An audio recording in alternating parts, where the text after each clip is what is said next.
Good evening. Gonna bang a little louder, man. Chatty. Good evening. Not sure if my microphone's on. Good evening. We are ready to begin. If everyone wants to have a seat, please. This meeting is a meeting of the school board in public for the purpose of conducting school corporation business and is not to be considered a public community meeting. There will be time for public participation as indicated by the agenda. The meeting site is fully accessible. Any person requiring further accommodation should contact the superintendent at the school corporation central office. I will now call the meeting to order. The students who are here to be honored this evening, if you could come forward, they're going to lead us.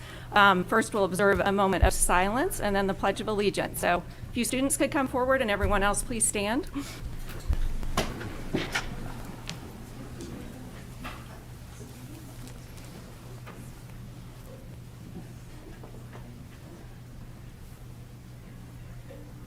I pledge allegiance to the flag of the United States of America and to the republic for which it stands, one nation, under God, indivisible, with liberty and justice for all.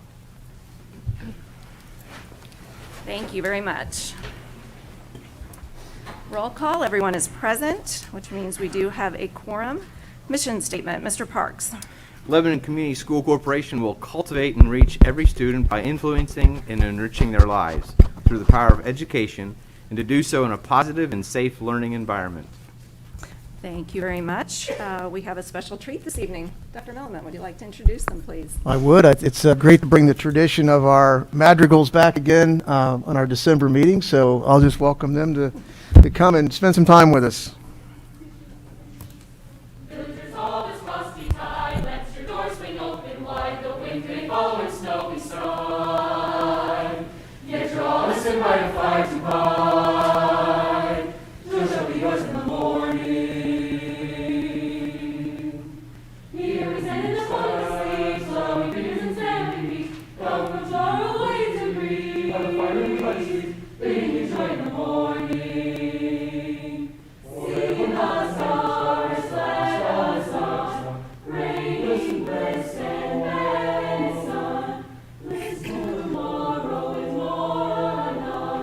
Joy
thank you so very much. I know they've been incredibly busy this month, performing for many community groups and churches and all around town. I can't even imagine how many performances they have had. Do you happen to know? I do not. It's been like, It's been several. Yeah. oh, I'm Yeah. thinking 20 to 30. Yes, It's an enormous amazing, amount. yes. And they represent us obviously very well. So Yeah. thank them for being with us tonight.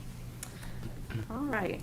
Item 3 is a preliminary determination hearing for capital and operating referenda, which is a hearing within our meeting. So I am going to follow some legal documents to guide us through the process. So it may sound a little contrived, but we're going to get it all dot our i's and record, cross our t's, Right. shall we speak. Right. Okay, our next item is the board to hold a preliminary hearing on the proposed construction projects. If you are interested in speaking at this hearing, please make sure you have signed in on the sign-in sheet in the room, which is over here to the side, and include your name and address. After a presentation by the administration and its advisors, there will be an opportunity for the public to make comments about projects. At the hearing, we ask that each person limit their comments to 3 minutes and that the topic be limited to the proposed projects under consideration. Notice of this preliminary determination hearing was published as legally required on December 2nd, 2021 in the Lebanon Reporter. At this time, I ask Dr. Milliman to explain the purpose of the hearing, please. All right, very good. Thank you, Mrs. Keith. I'm going to bring some things up. I hope our technology works this evening. There should be, there we go. Let's see if I can count. All right, looks like I'm working. Outstanding. Students are waiting to see if I can figure this out. There we go.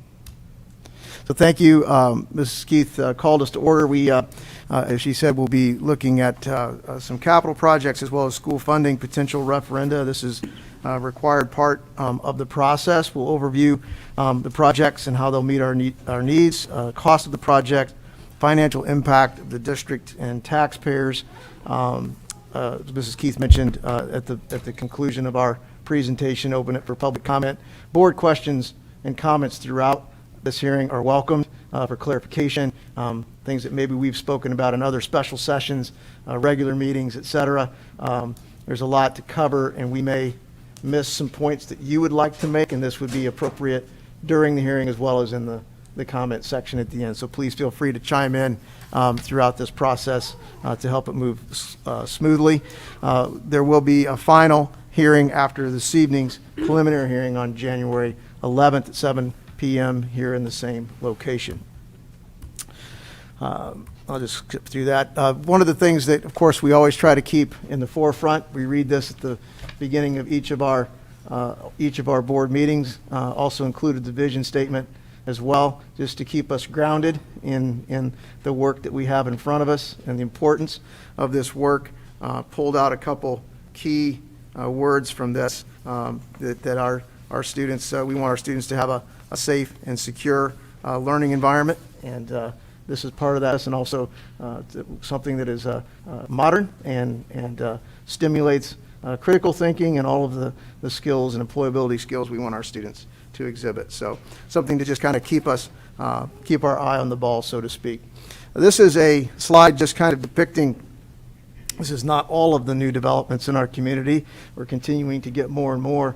It's hard to keep up with this slide, quite frankly, with the number of dots, but this just illustrates that we have a lot of new housing developments within our community. I like to share this slide because when you look at the green dots on this slide, it reminds folks that we are adding new housing developments in the city of Lebanon as well as the town of Whitestown.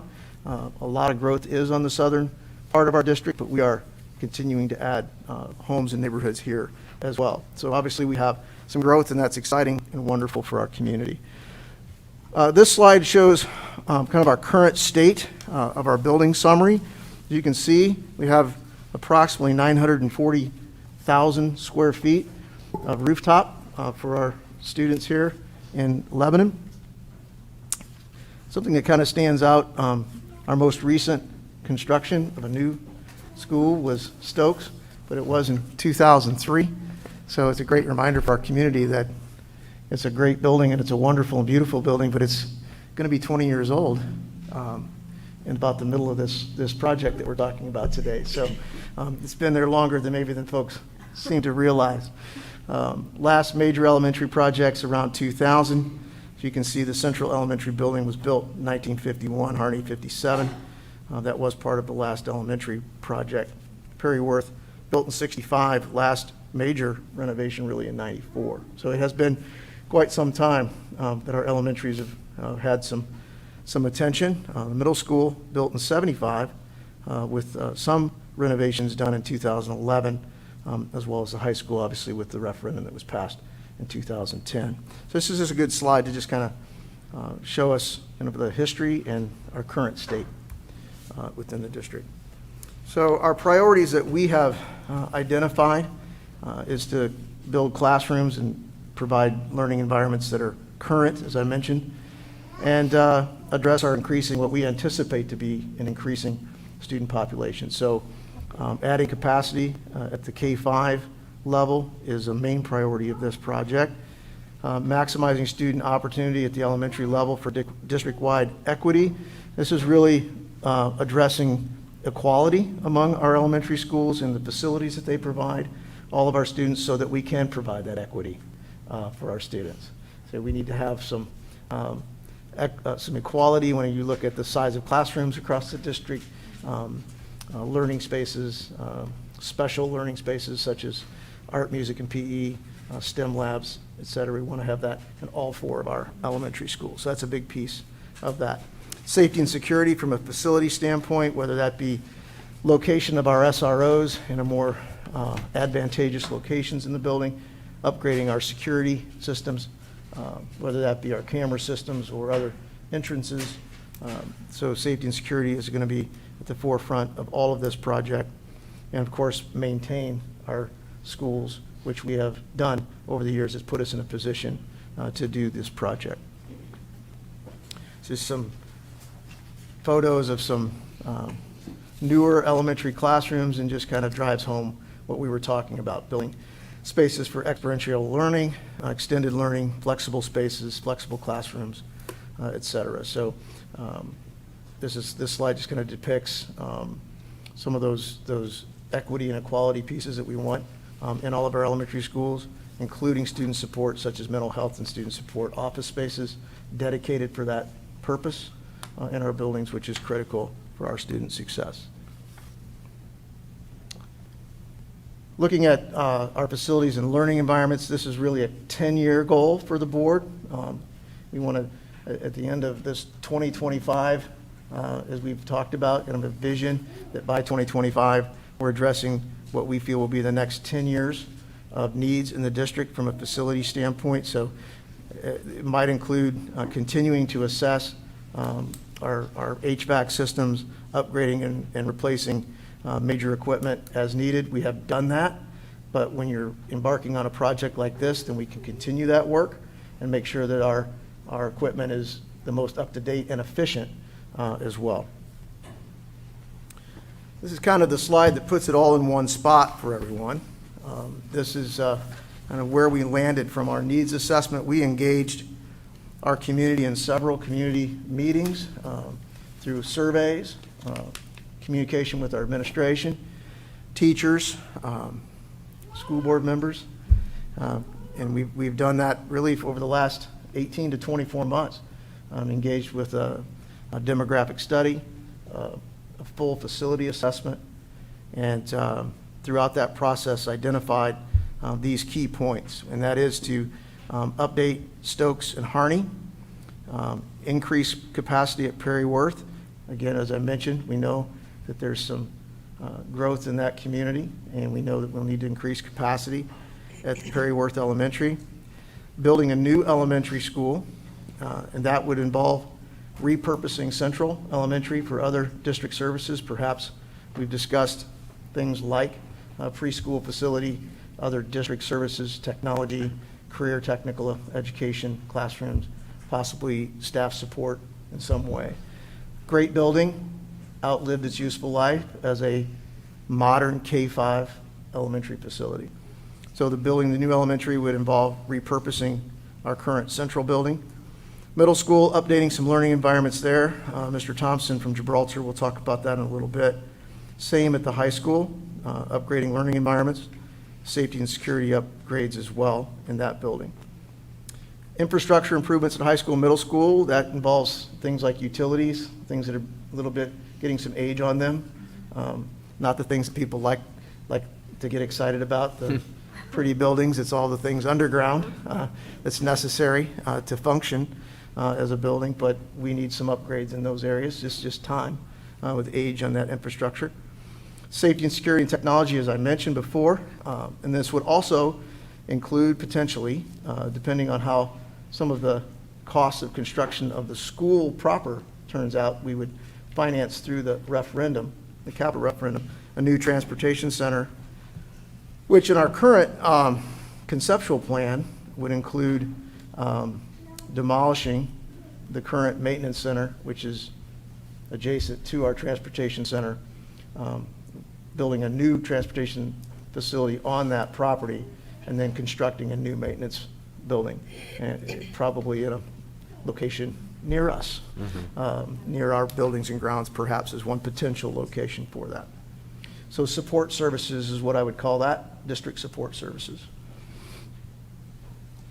So we're going to take a little bit and talk about our project. I'll have Jim kind of wander to the podium here. I'm going to ask Jim Thompson from Gibraltar Design to join us. Gibraltar's been working with the district on that facility assessment that I mentioned, as well as architectural engineering services for some conceptual designs of what some of these upgrades and construction may look like. So I'm going to have Jim walk you through that. Thank you, Dr. Millman and members of the board. It's nice to be here.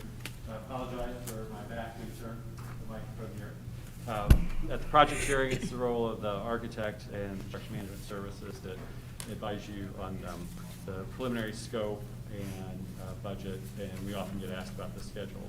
Let me just start by saying on behalf of Gibraltar Design and the Skillman Corporation, we appreciate the opportunity to be of service, and we do work all over the state of Indiana. And you have been, as a school board, very discerning. This journey began over 2 years ago under the leadership of your superintendent and administration. I think you're as well equipped and thoughtful about the decisions you're about to make January 11th, as we've seen many school boards in recent years. So our compliments to you and to the community people who have been involved providing input. So this slide we like to use to just to indicate the priorities are in order. We're thinking about function for the learning environment. We want to make sure that we do things that are energy efficient. And then I like the last words, future forward. We want to be thinking about what's happening in the next decade and 20 years, because in school construction, with the quality that Gibraltar and Skillman and that you expect here at Lebanon Schools, these buildings are going to last quite a while. So we know you want that. The scope of work, for the benefit of those that are seeing this maybe for the first time or don't understand kind of what's presented, these are meant to be very diagrammatic, but they are intentional. So it indicates, and I won't read all the words on the slide for you, but it's intentional in purpose and needing to be done educationally, some of the facility things, and at Harney Elementary, one of the things you can note that we've done on each of the slides for you is to give you a target student population for each school, right-sizing each school, if you will. I would jump in and just piggyback on that statement that these are conceptual, right? And we have to remind ourselves that. Yeah. I'm just saying that for the benefit of everybody that sees them for the first time.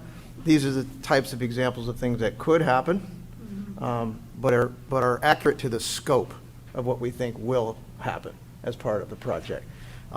We have teachers sitting in the audience today. We will not make these decisions in a vacuum. We do not make these decisions without input from teachers and staff and the people who work in these spaces. I just want to be very clear about that. We're looking at scope and potential and concepts on these slides. When we are successful with getting the community support for this project, the fun begins with the staff and the administration to dig in. So Exactly. I just wanted to interject that. So again, they're illustrative in purpose, and there'll be numerous input sessions and fine-tuning and refining, and then brought back to the board for approvals, the final exacting specifications that you want for each school. If we go on to Stokes Elementary, one of the things that you'll notice is each elementary school was very thoughtful and purposeful in terms of what is needed as priorities. And so the illustrations vary from school to school in terms of the degree of work that will be conducted, and you'll see that also reflected in the very transparent budget. And I liked the comment about Stokes Elementary in terms of its condition. I think it tells your community that you are very purposeful in terms of maintaining what you have and taking good care of that. I think it's a testament to your facilities team and Mr. Tate and how you go about doing that. It has a tendency to have some in the community say, well, it's new, what are we doing with work here? And that is not the case, as it's pointed out. The next school, Perryworth, just if you just glanced at it in terms of the color that's represented on the illustration, you can see that Perryworth has more extensive work that's going to be done. Part of that also is, as Dr. Millman pointed out, the growth at the southern end of the district. So we want to add on to that school with additional classrooms, increase the capacity, and then at each of these elementary schools that are existing, that word equity that you saw in the program, I think has been resonating with the quality principal leadership you have at the building level and the staff that we were chatting with and getting some preliminary input on. I think everybody's very mindful that these learners stand about this tall, and they're very important to Lebanon schools, and that's the focus when we think about the STEM and the changing the art and all those things. And it's also very purposeful in terms of where things are located in the building as well, because these little learners tend to take a little longer to get from place to place, so we want to try and have maximum time in instruction, less time walking through long buildings. The other thing you'll notice is we included a site diagram because there are seemingly more questions about the Perryworth Elementary site. Just the main one I'd point out is we intend to address the car riders, which create long car traffic lines, particularly at the end of the school day, and they back up onto the street. So we're going to go all that traffic back onto the school site with the drive you see as a diagram there to the north. That would be the intent on how that will happen. And then you will have a fourth or new elementary school in your district.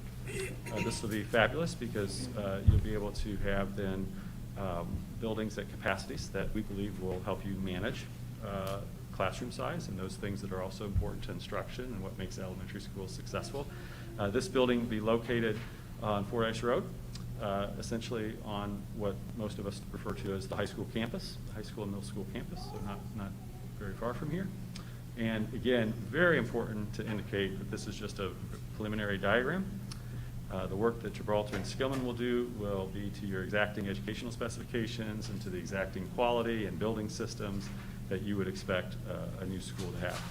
So at the end of this endeavor with these 4 buildings that I just reviewed, we think you'll be very pleased with the instructional equity that you want across the district for elementary school learners. And there is more work to be done. Before we leave, you can see that an estimate, roughly about 700 kids increase to your overall inventory of, sometimes it's referred to as student stations, or just capacity in the district at the elementary level would be an increase of 700. Now we'll talk about the Lebanon Middle School and the Lebanon High School. The thoughts going into that work and that scope and need was priority-based, very judiciously discussed and considered. And I won't read all the bullet points to you, but again, safety and security, some rearrangement of some of the office areas. Dr. Millman mentioned the SROs, so we're very thoughtful about where that's going to happen.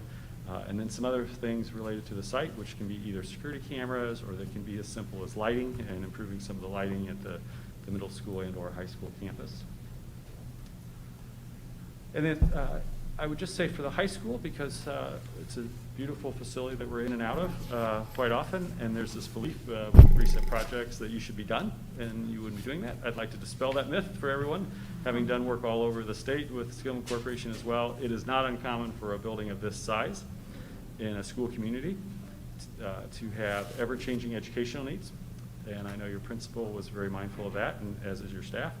And then just a building this large requires ongoing, priority-based, functional and or improvements needed to keep it updated. Think of it as protecting the asset that you've invested in, protecting the asset that you've invested in. Okay. So the other things I mentioned when I walked up to the podium was with the help of the Skillman Corporation, Gibraltar Design and the Skillman Corporation prepared some preliminary budgets, and it's another duty at this hearing to provide that for you. Yep. So if we go to the budget slide, you'll see that we try to do this in an appropriate level of transparency. And as I said, the elementary schools have varying degrees of work that need to happen.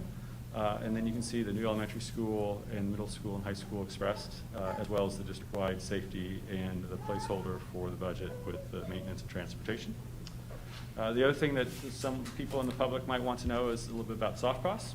So we provided that narrative, and it's basically the soft costs relate to things needed for the business of construction, whether it be soil borings, land surveys, and then for an endeavor such as this in the state of Indiana, you'll have legal and financial costs in order to levy the bonds.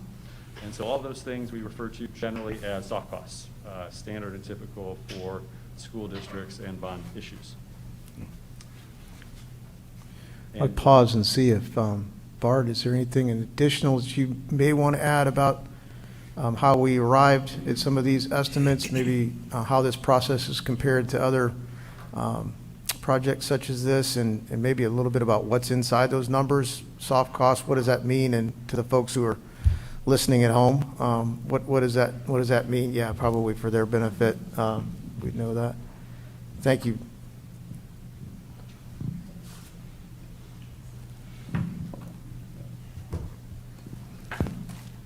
Thank you, Dr. Milliman, members of the board. Good evening. Jim has already, and you see on the screen the numbers, but I think that's a quick review of costs, but one must realize that didn't happen today.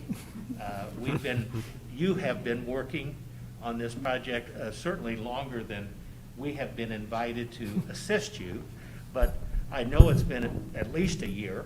And the process that we go through is as we look at conceptual designs, as you discuss potential projects, we look at the strategies of those projects and how do we best put them together. And so this may be, I'll take a guess, at least the 7th draft of options, numbers, and trying to, as I like to say, bring it down the funnel so that we get the best and most economic answer that gives you equity in all of your buildings.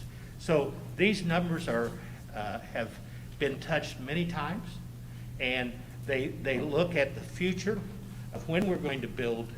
We'll talk about the schedule here in a second, but when we're going to build the facilities, because they can't all start, when you get your approval, they can't all start that next day in construction. There's a lot of things that go on to get to that point, and we'll share that with you. But and like Jim said, you have the hard costs, and the soft costs are those costs that are required to make the project, allow the project to work. It's not unique to your project. Every project that's done in the state of Indiana for schools have these costs. So it's a matter of fact. And what we have done in these, we've bunched the elementary renovations together. We have the new elementary as a separate line item. We've included the middle school and high school as a line item. Dr. Milliman spoke of the two centers, the maintenance and transportation. And then we have a district-wide category of security, safety, technology, wayfinding, and continuous. So all of those are put together, but that's how we get to our number of a total project cost budget that's shown here of $102,650,000. Thank you very much. Next. Yep, thank you. Now we go to the schedule. So we spoke of the schedule, and I'll there's more to than just on this slide, but I'll just give some general overview. We will start the elementary design. Jim and his team will start with approval in June, and the scope of work will be, and the procedures will be done for all the elementaries at the beginning stage. And then the first project that we will begin will be Perryworth Elementary. And one might say, well, why wouldn't you start the new elementary first? We're suggesting that we start that in the August timeframe of 2023 because elementary schools are really unique. You can build buildings and you can move into a building. My experience says an elementary school takes a little bit of time to move in. It takes the teachers time to really make their classroom special, which is what elementary teachers do. And we have found with the length of a project like this, which is about 20 months for a new construction, fall is a good time to start in a new site, which you would have, and we'll finish that in about the April-May timeframe. And that gives you that latter part of the school year and all of summer to really move into that building in preparation for the next fall. There's some, one of you, somebody might say, well, you're starting the middle school and high school in March, and you're starting Perryworth in April. These projects where we have children cannot be done in the summer. So we're very accustomed to doing projects in and around your educational process.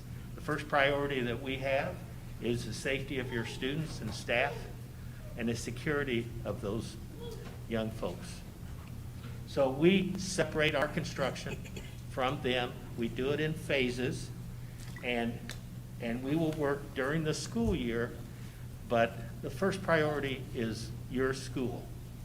If they're doing tests on a certain day, we stop the hammers. And that's just the way we do enough of these projects of this type. So the elementary school, we won't have that issue, but we will have that at all of your other sites. So those are just the general overview of the schedule.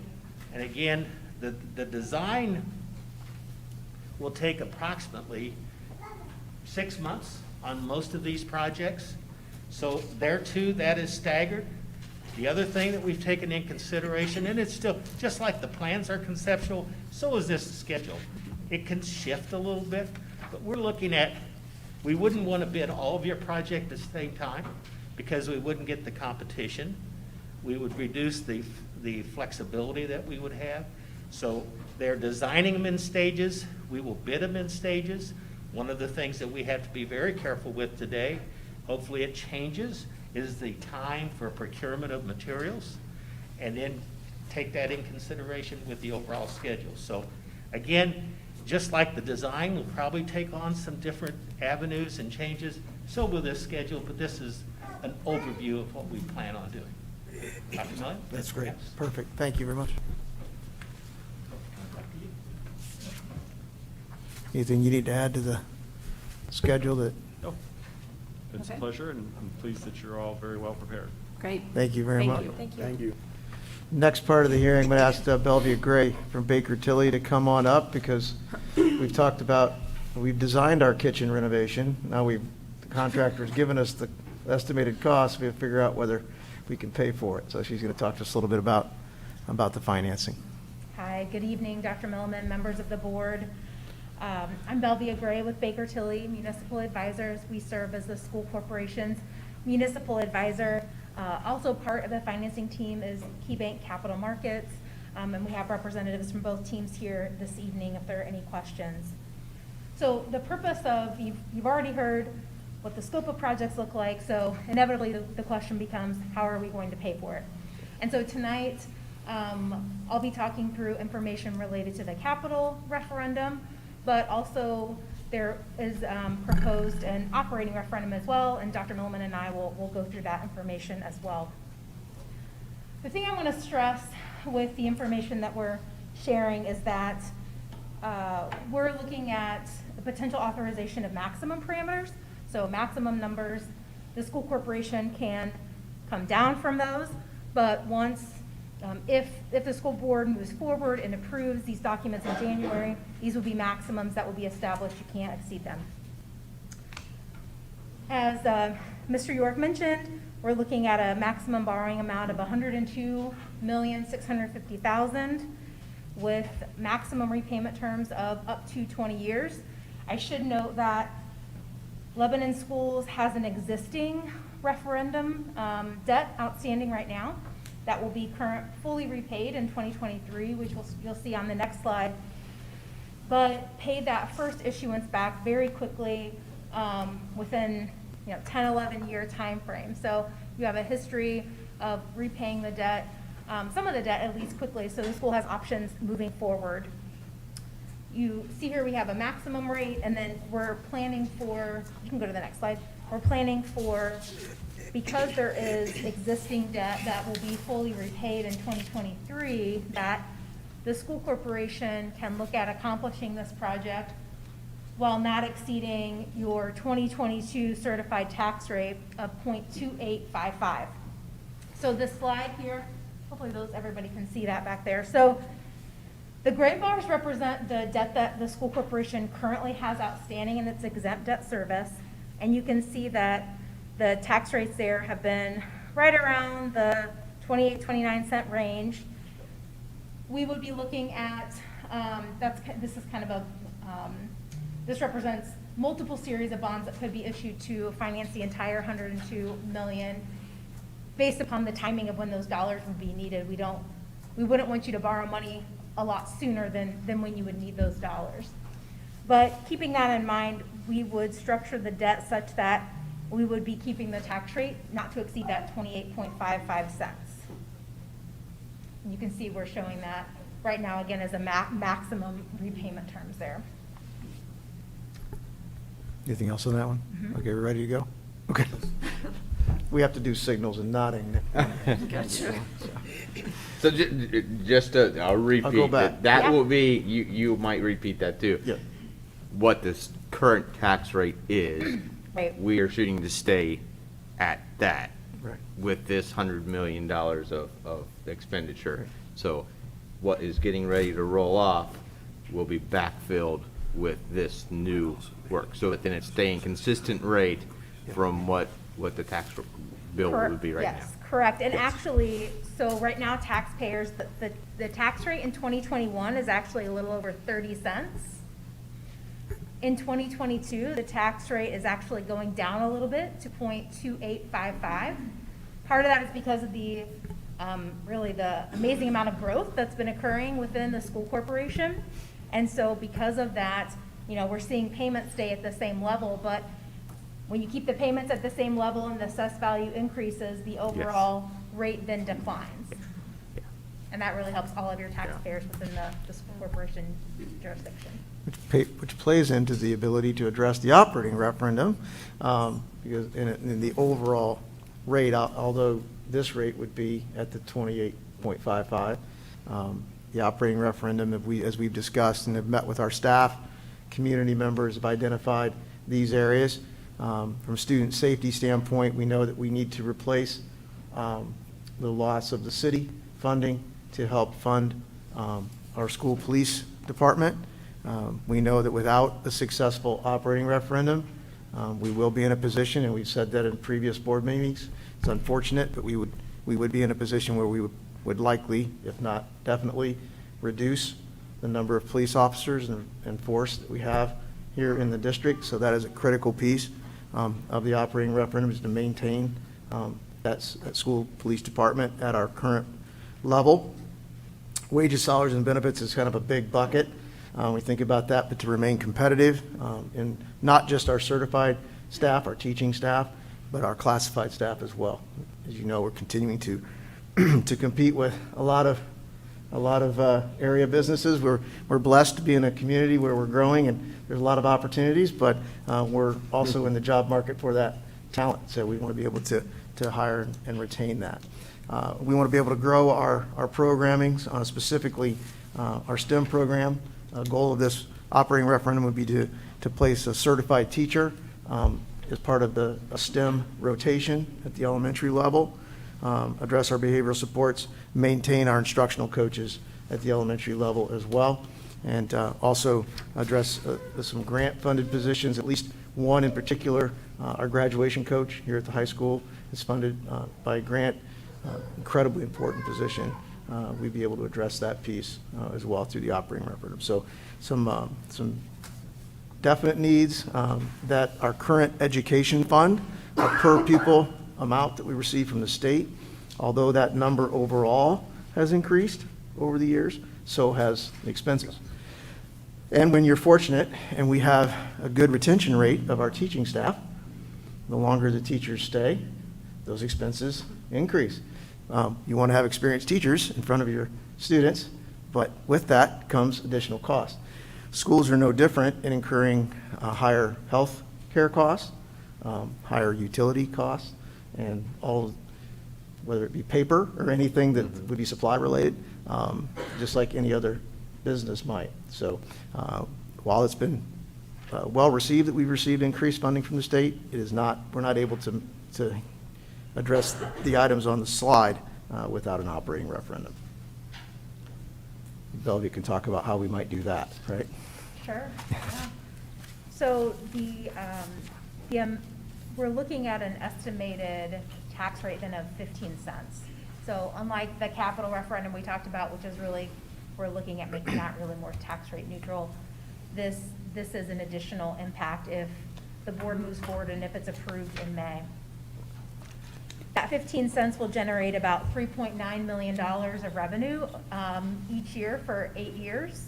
So that when it gets approved, it's for an 8-year time frame.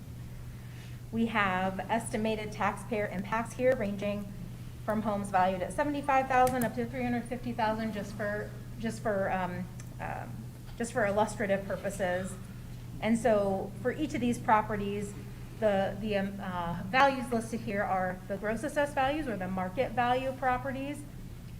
Properties actually pay taxes on an amount less than that, the net assessed value, which takes into account different deductions and different deductions that are available to those types of properties. So for the median home of about $148,000, the additional cost would be about $8 per month, as we've calculated it here. And then we also have down below for agricultural, commercial rental properties as well, those tax impacts. And those are really, for the commercial rental property is per $100,000 of assessed valuation.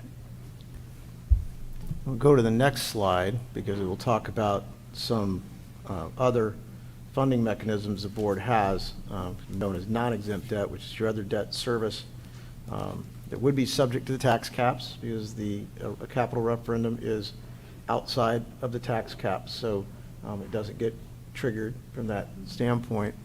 However, and Bellevue will go through kind of the options here that gives you additional capacity to do other needs that we may have. As you know, we have used general obligation bonds, for example, to do some work throughout the district. We use general obligation bonds to purchase buses. So I know the board would have some questions about, are we able to address that? One of the key pieces that came out of our needs assessment through our community feedback, board work sessions, was a multi-purpose community facility here at the high school campus. It would involve additional courts, an indoor track of some sort, allow our athletic programs to have the same facilities that our competitors have and area districts have to keep them competitive, but also more than athletics, all extracurriculars able to use that, whether it be academic endeavors, whether it be our fine arts to be able to use that facility. We've used the example of our winter color guard who desperately would love to have a home base. But in the wintertime, you're competing for basketball courts, right? So those types of things could be able to happen for our students, and then a community asset as well to bring our community in and use it. That came out loud and strong from our community as something that a significant portion of the folks that we talked to wanted to see happen. And I know the board has looked at that question, and can we address that in a different way other than the ballot box? So that's one piece that I know has been on your mind. But then on the left column, talking about the overall tax rate, even by doing projects like that, how would it impact the tax rate from our historic range that we have maintained for a long time? So maybe you can talk about that Sure. just a little bit. We really looked at two different options, which The fortunate thing for Lebanon is that you have a lot of options available to you. There's a lot of really positive things going on in terms of your finances. So that gives you a lot of flexibility. So the two things that we looked at, the school has two different debt service funds. So the one I already described is the referendum debt service fund that's outside the tax caps. The school also has a debt service fund that is non-referendum, that is subject to the tax caps. And so we looked at, what if you kept your non-referendum debt service tax rate at the 2022 level as it's been approved? That's about 35, a little under 36 cents. How much would that support? That would take your total overall tax rate to about $1.15, give or take a few cents. You could accomplish roughly a $25.3 million borrowing and repay that in 5 years. And so that would be not only the needs that Dr. Milliman discussed, but other needs of the school corporation that may need to be addressed as well. So could repay that in about 5 years.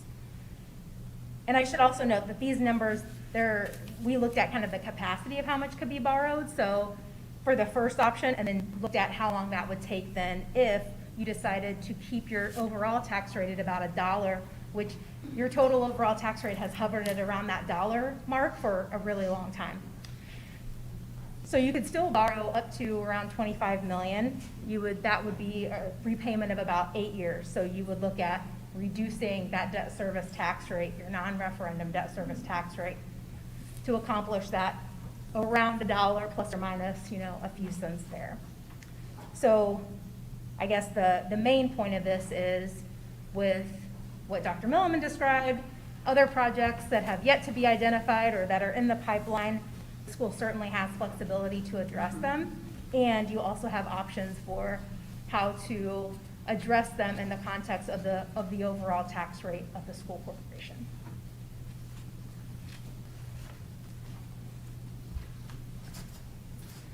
That's about it. Okay.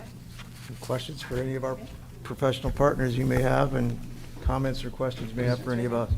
Thank you. Thank you. All right. Yes. No one has signed up. There's no one. Mr. Smith, I don't think anyone had signed up to speak, did they? All right. Okay. Okay, so no one has signed up to speak at this portion of the meeting on the public hearing.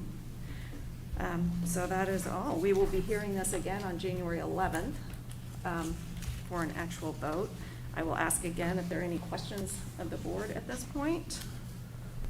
We have a resolution list to adopt. Let's see. December Thank you. 9th. Go in. That was No, last no, that was week. last week. Yeah, My we fault. adopted No, Just it. here. The next resolution will be in January. Yeah, that's right. That next one. Okay. Thank you, though. All right, no, there's nothing to vote on this evening. I will just add, I know there are people probably watching online. If you have any comments prior to our next meeting on the 11th that you would like the board to hear, you're welcome to email us with those comments, and we will take that into consideration between now and then. With that, though, Close the hearing. the hearing is closed. Thank you. Thank you. All right, item 4, approval of minutes for the November 16th regular meeting and December 9th special session. Like a motion to approve those as submitted, please. I'll make that motion. Okay. Second? I'll second. Any questions? Okay, all those in favor signify by saying aye. Aye. Opposed? Motion passes. Item 5, certify executive content for our November 16th executive session. I'd like a motion to approve those minutes. No motion. Okay. Second? Any questions on that? Okay, all those in favor signify by saying aye. Aye. Opposed? Motion passes. Consent agenda for staff matters. Dr. Milliman. Thank you, Mrs. Keith. This evening, for staff matters, under the classified category, there's a middle school study hall supervisor position, 2 substitute nurse positions. Very pleased to bring them to your consideration this evening. It's nice to have backup in that area, especially now. Congratulations, Mr. Martin, for that. 4 substitute teaching positions, same answer with Mrs. Ottinger's work there. 2 instructional assistants at the IU Methodist Children's Home, and 1 custodial position. Under the certified category this evening, Dr. Dye, Principal at Harney Elementary, is requesting a medical leave from January 27th through March 10th of 2022. Sarah Osborne, art teacher at the high school, requesting a maternity leave. Mr. O'Rourke is recommending Thomas Cornelius for the English teaching position at Lebanon High School. This is a replacement for Dr. Milliman's favorite thing Friday, Bob Gould from last week, and congratulations again to him. Congratulations for finding a candidate mid-year, Mr. O'Rourke, for that. Under our extracurricular positions this evening, I have Amanda Scoble recommending a 7th grade girls basketball coach this evening. That's all I have for staff Okay. matters. I'd just like to add clarification on the IUMCA. We manage the Title I delinquent funds for that facility. So those employees are, while they'll be paid through us, it's not Lebanon Community School dollars. It's federal dollars that flows through Lebanon Community Schools. Thank you. Thanks for clarifying that. Okay, I'd like a motion to pass the consent agenda staff matters as presented, please. We apologize. Oh, sorry. I apologize. I have one more high school recommendation. We make sure we get on the record. Okay. I just happened to overlook it. My apologies. We are, Mr. O'Rourke is also recommending Michael Reniker as the Lebanon High School percussion director, and as a former band director, I can't believe I missed that. How important that is. So if we could make sure we get that on the record. Absolutely, as noted. Okay. Now, could we have a motion, please, to approve the consent agenda staff matters as now presented with the amendment? I'll make the motion. Thank you. Second. Okay. Any further questions on those? Okay, all those in favor signify by saying aye. Aye. Opposed? Motion passes. Consent agenda for business matters. Mr. Tate. Yes, my pleasure to report to the board and the community this evening. Our monthly financial report shows these percents expended as of November 30th. Our education fund at 88.52%, operations fund at 78.89%. Also report to the board that we received our approved 2022 budget from the Department of Local Government Finance. Just quick notes on that. The budgets as advertised were approved almost to the dollar. There were some reductions in the debt service request. The total budget approved was $50,562,018. The levies for the debt service, the referendum debt, and the operation totaled $20,499,416, and the total tax rate came in at 0.9977. Mr. Wyrie would be very proud of me because I hit the target. You know, I'm going to let him know. He always challenged me on that, He didn't always he? does. Yep. Yep. He'll be At very this close. time, I'd ask for approval of claims numbered 54575 through 54768. The payrolls dated November 26th and December 10th of 2021. The claims total $8,666,685.58. The payrolls totaled $2,110,139.42 for a total of $10,776,825. The claims include $5.13 million in our semi-annual debt payments. Great, thank you. And that is an excellent report on the budget. Don't mean to make light of that. I know that's a lot of hard work to keep that all on target. I was very for years and excited when it years, came so. in. You should be. I'm excited too. Thank you very much. Okay, Board, I'd like a motion to approve claims for payments 54575 through 54768 and payrolls for November 26th and December 10th, please. I'll make that motion. Okay. Second? I'll second. Okay. Any questions or comments on financials? All right, all those in favor signify by saying aye. Aye. Opposed? Motion passes. Thank you. Thank you. All right, board recognition, Dr. Milliman. Thank you. I'm going to ask Ms. Scott to come forward for Tiger Pride champions for this month. While she does that, I just wanted to take a moment and thank our families and students for staying with us through the hearing this evening. Necessary work of the board. You got to see the sausage making, as they call it, a little bit of what happens, but incredibly proud of you for sitting through that, and thank you for that, and high school students who probably need to be home studying for a final exam for that as well. Exciting projects for the students who are seated here, however. So even though it might have been a little excruciating at times going through those numbers, we had some pretty cool pictures up there too, showing the possibilities in the district, and we're super proud of that, and we look forward to being able to create that for all these young men and women. So thank you for that.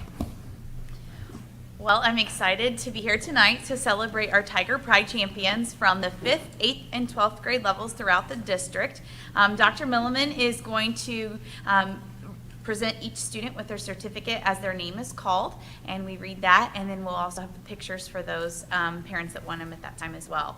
So we're going to begin with Grace Ann Flanagan. Grace Ann was nominated by Lebanon High School staff, so if Grace Ann will go ahead and come on up.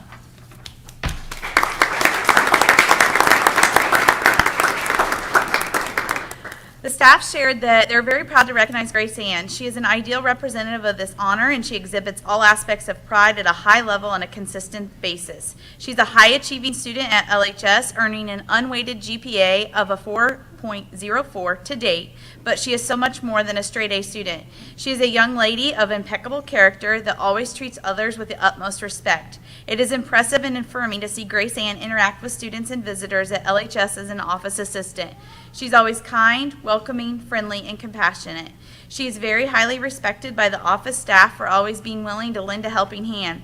She even volunteered to stay in the office during her homeroom time to answer phones, read the PA announcements, and to help others as needed. She is also very highly respected at her internship site, the Ladybug, where she is learning numerous business skills.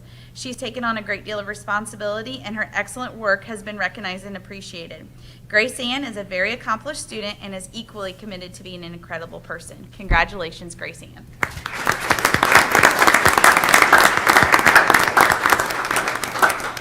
Also from Lebanon High School, we have Max Williams.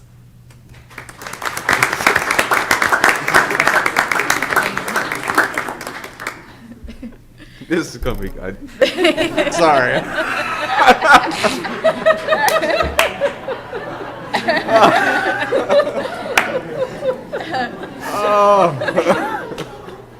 Max exemplifies all aspects of pride in all that he does as a student, athlete, and servant leader at Lebanon High School. He has many special gifts, athletically and academically, but his most impressive gift is his genuine willingness to be a positive influence to everyone that he encounters.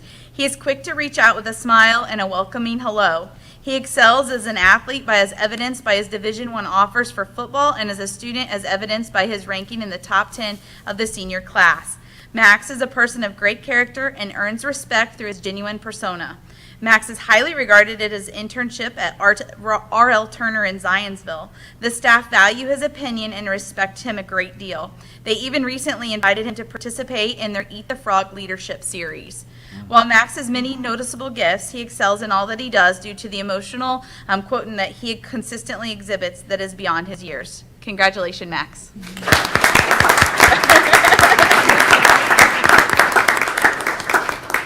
Representing the SWAG team from the middle school is Callie Bruder.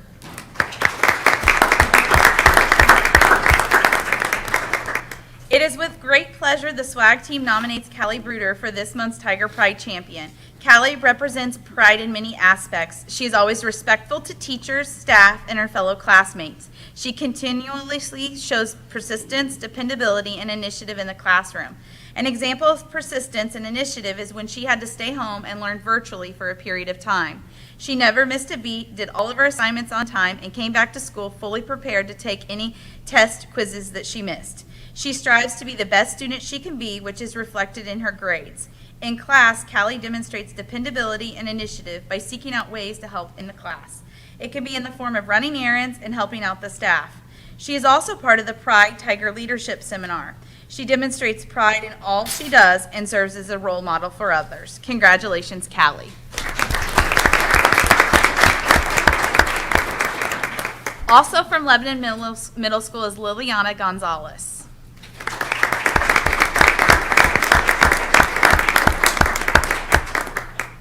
The Bulldog team shared that Liliana embodies a special enthusiasm and eagerness to learn in all subject areas. Not only is she committed to being a passionate learner, but she makes the classroom a brighter place by being respectful to her peers and teachers. She works hard to achieve any goal set before her and strives for excellence not only in herself, but also her peers. She's very motivated to excel and achieve success. They're excited to watch Lily continue to grow as a student and a leader as she begins at LHS next fall. The sky is truly the limit for Liliana Gonzalez. Congratulations.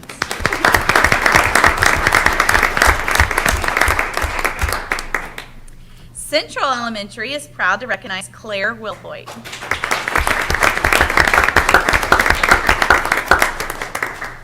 Claire is a leader who constantly displays all of the characteristics of Tiger Pride, as well as the 7 habits of highly effective people.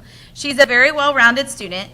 Academically, she excels and works hard to earn honor roll each 9 weeks, while participating in several extracurricular activities like swimming, black box theater, and also volunteering in the toddler class at church. Everyone around Claire knows they can count on her. Claire has the initiative and drive to do anything she sets her mind to. When Claire sees what needs done, she does it without being told. She's extremely organized and a proactive student. The Central family is proud to recognize Claire for being a true Tiger Pride champion.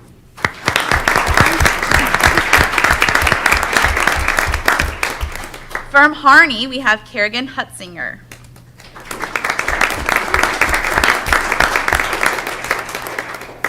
Kerrigan is new to Lebanon schools this year, but you would never know it because she fits right in. She has many friends as a result of the respect and kindness she shows from the minute she walks into the classroom every morning. She is a natural leader and is always willing to help her classmates and teach her when needed. Kerrigan is academically ready to take on new tasks and learn difficult material when it is presented to her. We are lucky to have Kerrigan as a part of our LCSC and Harney family. Congratulations.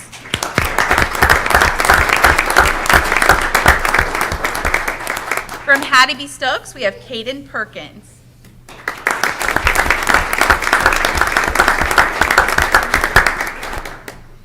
Caden is the perfect role model for what a Tiger Pride champion must encompass. He can successfully persevere through any challenge thrown at him. He comes to school each day with a positive attitude and a willingness to learn. Caden is a strong leader among his peers, serving as both a natural leader in his demeanor and an ambassador.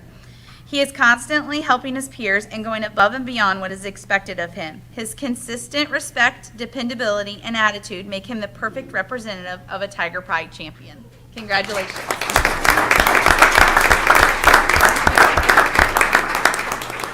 And rounding out our December Tiger Pride champions, we have Sloan Stevens from Perry Worth.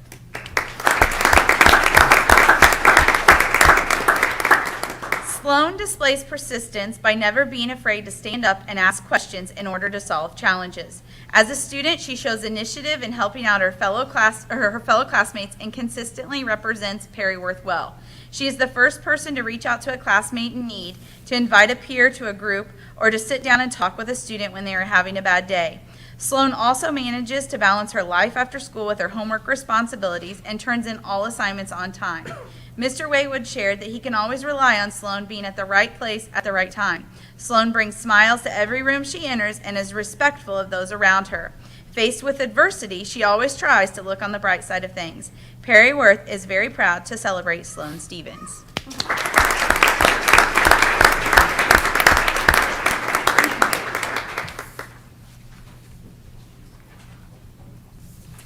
Thank you very much. Congratulations to all of you.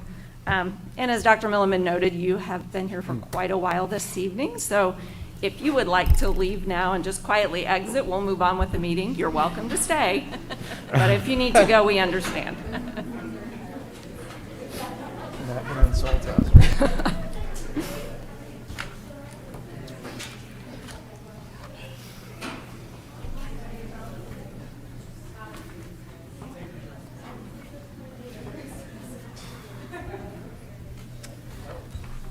right, moving along to item 9, superintendent announcements and celebrations. Dr. Milliman. Thank you, Mrs. Keith.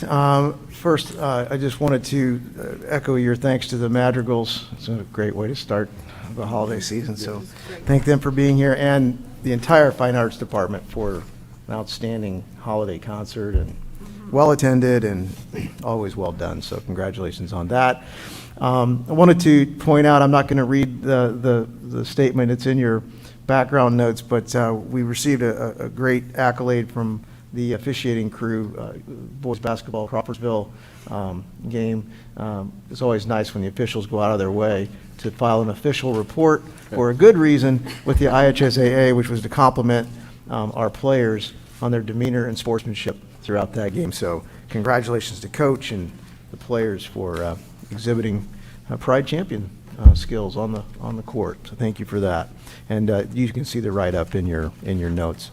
Max is part of my next congratulations. Drew Terrell and Max Williams were named to the 4A All-State football team recently, and that's quite an honor. A lot of great players around the state. So congratulations to them. I look forward to following their college careers. And I think, finally, that is about all of my comments other than to say happy holidays to everyone.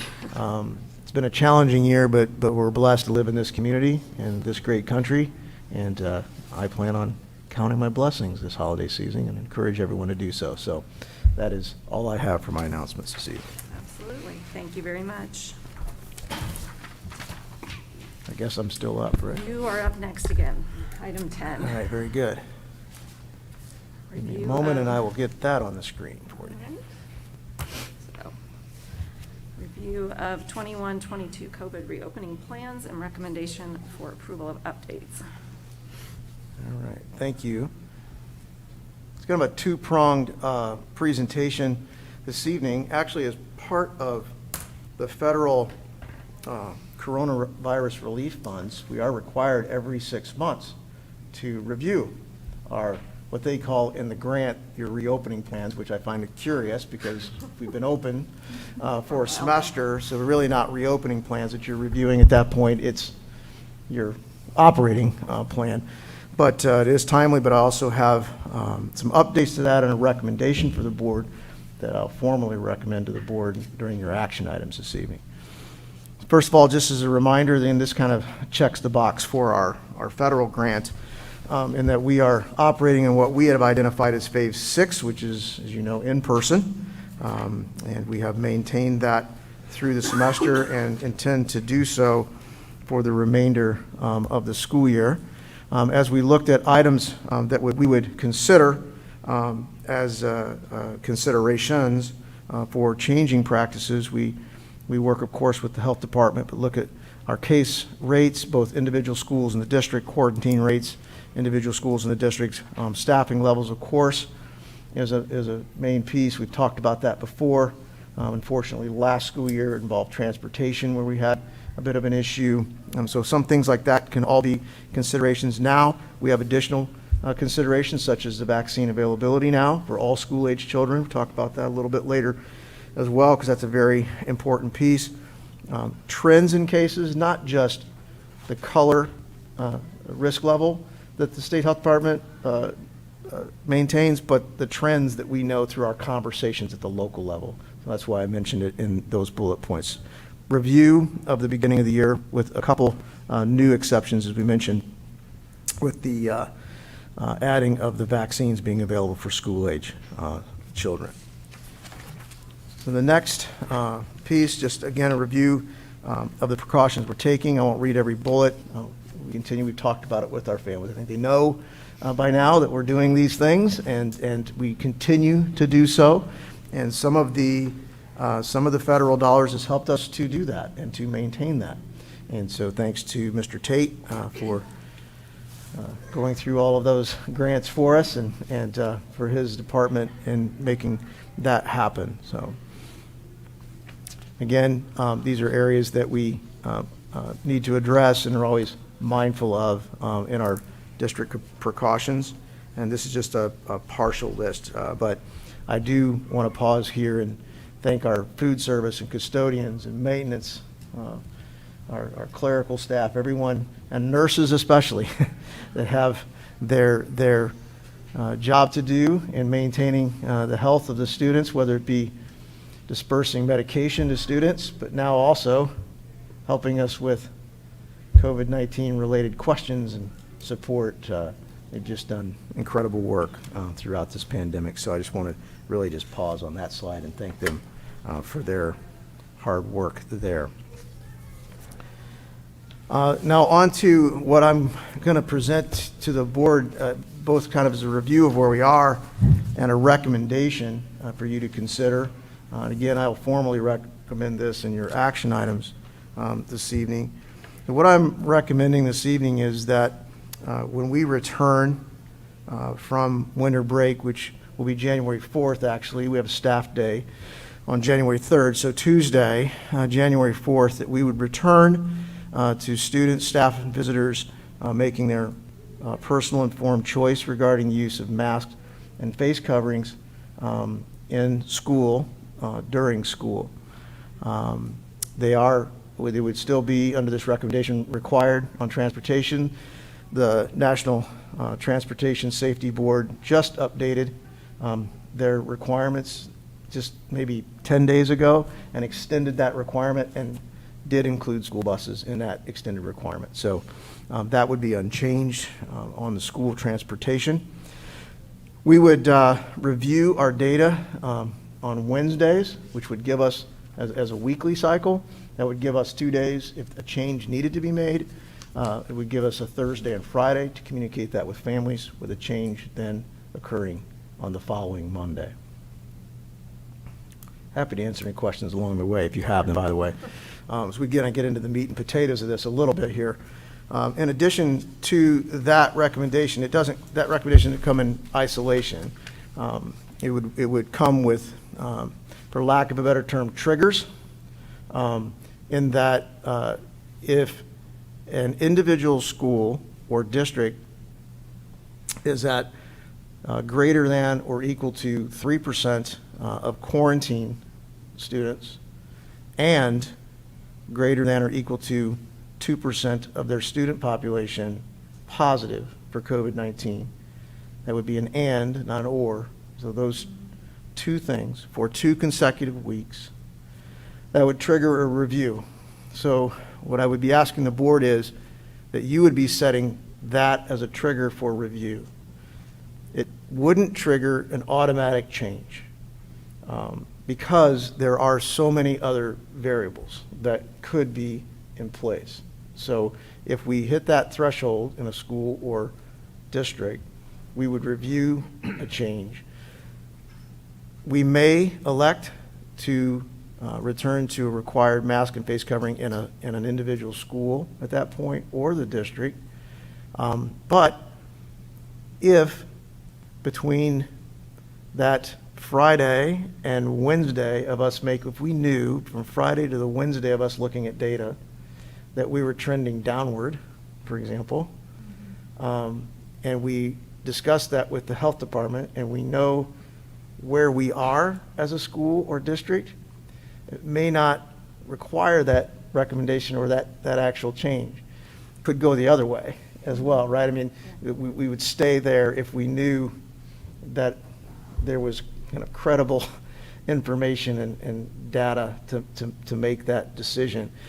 I know that does put that a bit on the administration, and we talked about, the board making that call, but there are so many variables in there that we wouldn't want to necessarily make the change to required masks and then dip below that threshold, the day after on that Tuesday, for example.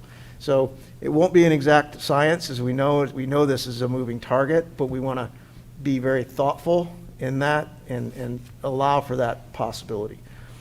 Within this recommendation, there could still be outliers such as classrooms. There are certain times when the health department would really require us to say we need to move remote learning with this classroom within the building. That happened in Harney Elementary, I believe October-ish, somewhere in that range this year, where we had multiple positives in one classroom. And so we were in a position where, in order to maintain instruction for those students, to make sure we were not causing, spread of COVID-19 in cafeterias and other places where students would interact, buses, that classroom went remote, I think, for the remainder of a week, maybe midweek, I think, and it was like 3 days. So it gave us 3 days and a weekend, and then we were able to reset. So we would still potentially have situations like that that could occur, but this is, in a general sense, what would be the trigger to make a consideration of a change is that 2% and 3% number, right? The other piece that could transpire, not just numbers, but what we talked about before, staffing, from a transportation standpoint or something of that nature. If that's the case, we're not looking at 2% and 3%, we're looking at whether we can roll the buses. And so that would kind of trump all data points at that point. You're making kind of survival decisions at that point, right? So operational survival decisions at that point, right? And then, of course, if there's some sort of governor's order or, edict that says, like we encountered in March of 2020, where all schools were closed. I do not anticipate that, but that's an example. We would continue to identify close contacts, and if a student would be required to quarantine, that communication piece would function the same as it does today from the school administration or nurse's office. And of course, if the students or staff is asymptomatic and are vaccinated or have recovered from COVID-19 within the past 90 days, they're not required to quarantine. That's no change. That's the current practice when it comes to the quarantine. So there's no change on that particular bullet point. We, of course, would collaborate with our health department on those items and for their advice and recommendations on best practices. And that would be the end of my update and recommendations. Be happy to take any comments or questions you may have to clarify any of that, or go back to any slide that you may wish for me to.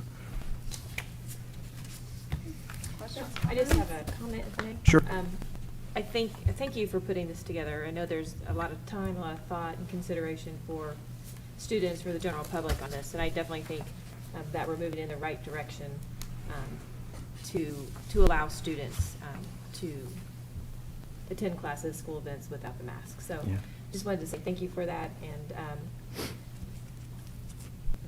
there is a lot that goes into trying to do the best for our students, more than I could have ever imagined in this position.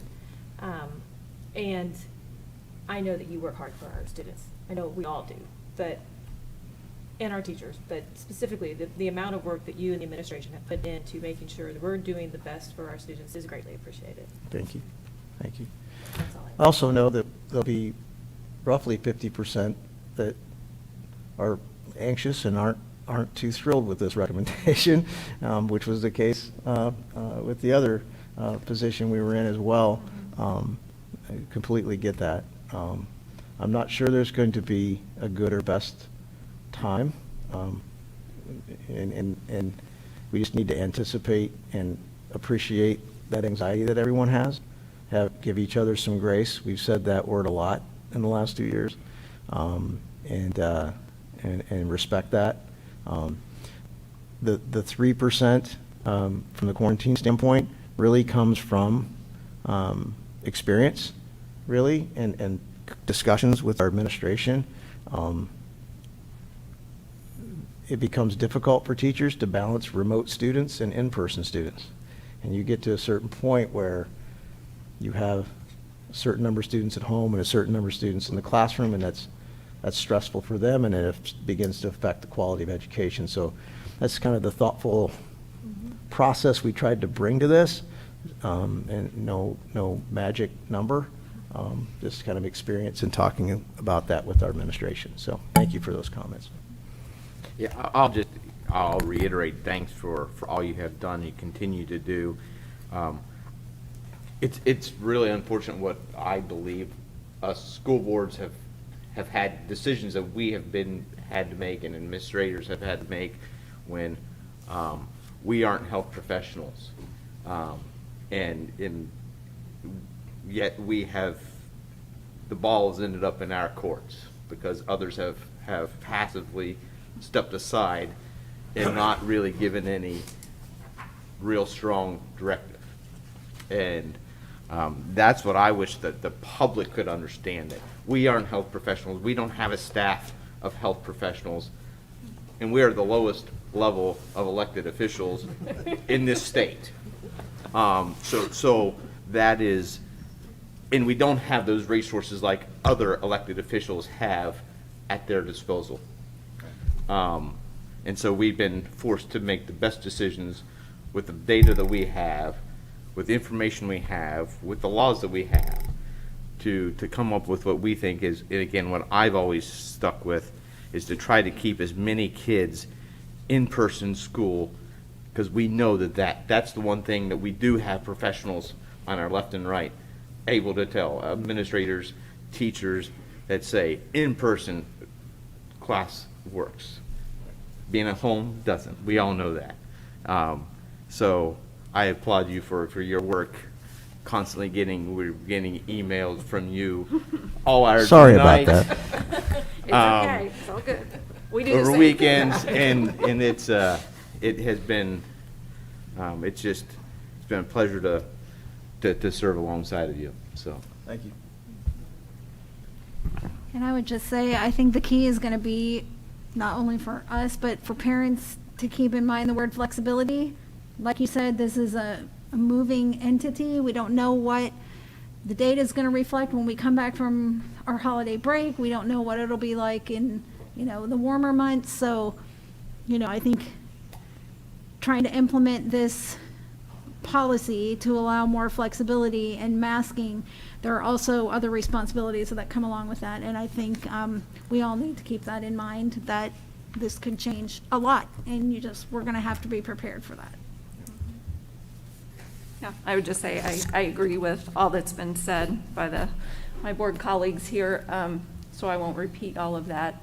I will repeat, though, a thank you to Dr. Milliman. He's guided us well. It's complicated. It's not perfect. But I do like this approach because I think it reacts to what's actually happening at the time. The reality is the board only meets once a month in this setting. So to go from a board vote to a board vote to board, it's just not, it's not practical. It makes it harder for Dr. Milliman and the building administrators to do their jobs. This gives them some flexibility and also responsibility, which they've willingly And some taken on. parameters, too. Yeah. Right. Yeah. Yeah. Metrics and parameters to stay Right, within. so the parameters are in place, so I'm comfortable with that. I think it's a good way to go. With any policy, if it's not working, we come back and revisit it, but I do think this is a really good approach, and I think it's a good way to go, Yeah. move forward. Thank you.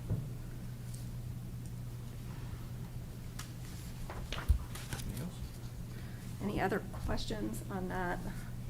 So I may have an old agenda, but the action item is listed. Oh, yeah, you have an old one. Okay. Comments from the public as I've well. had a few iterations of agendas come through. We redo those a couple times too. Yeah, comments of the public. Thank you. Okay. All right, if there is nothing further on item 10, we will move on to comments from the public. Hold on just a moment, please. All right, visitors requesting permission to address the board on a specific agenda item should, prior to the meeting, sign in, which you have done. According to Board Policy 0167.3, each statement made by a participant shall be limited to 3 minutes duration.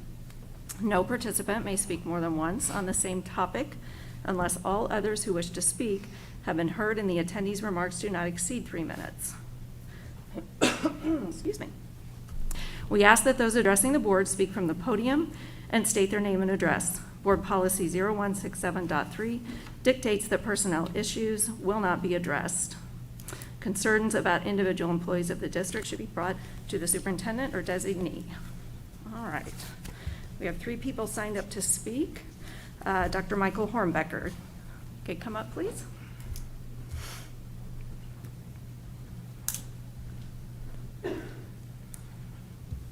Good evening. My name is Dr. Michael Hornbecker. My address is 101 North Muirfield Circle here in Lebanon.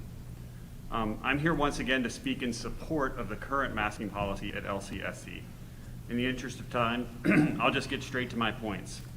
Cases in Indiana and in our community have been steadily rising since late October. Right now, we're just shy of the same number of daily cases we saw in January of 2021. Many area hospitals, as you may have heard, are on diversion, meaning they will not accept ambulances at their emergency rooms. The National Guard has been summoned to help at IU. In our own community, 156 rapid tests were done just this past Monday and 40 were positive. That represents about a 25% positivity rate. Second, we must remember that our current surge in cases is still due to the Delta variant, but Omicron will be coming to Indiana. That brings me to my third point.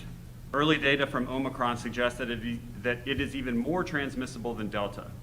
In the United Kingdom, daily cases of Omicron are doubling every 2 to 3 days. The reproductive rate of Omicron is currently estimated to be 3, or around about 3, which means that each person infected with Omicron will spread the virus to 3 others during the course of their illness. To put this in some perspective, the current reproductive rate of Delta in Indiana is about 1.19, and our goal is less than 1. Number 4, masking still works. I'm not going to bore you with the data from that because we've been through it. We need only look at our own district data to know that the masking works. Number 5, without masks and facing a new and more contagious variant, cases in the corporation will increase, and we may find ourselves in the same situation we found ourselves in September. Too many children quarantined, parents missing work, and children missing school. Number 6, we mustn't ignore the role our schools might play in community transmission of COVID-19. Students leave these walls and they go home to their families, they go to practices and to athletic events, to movie theaters and to restaurants. Without a masking policy, and again with a new variant on the horizon, we risk our schools becoming a nidus for the community spread of COVID-19. As such, I would actually ask the board to go a step further and expand mask policies to include all events held indoors in an LCSC building. And last, like everybody else, I'd like to thank Dr. Millman. I'd also like to thank the board for the work that they have done and they continue to do each day. I know too well the dynamic and relentless nature of dealing with this pandemic. It's not easy work. I support and I thank each of you for the work you're doing, but I also urge you to stay the course. Now's not the time to abandon the policy that has been working so well. Thank you. Thank you.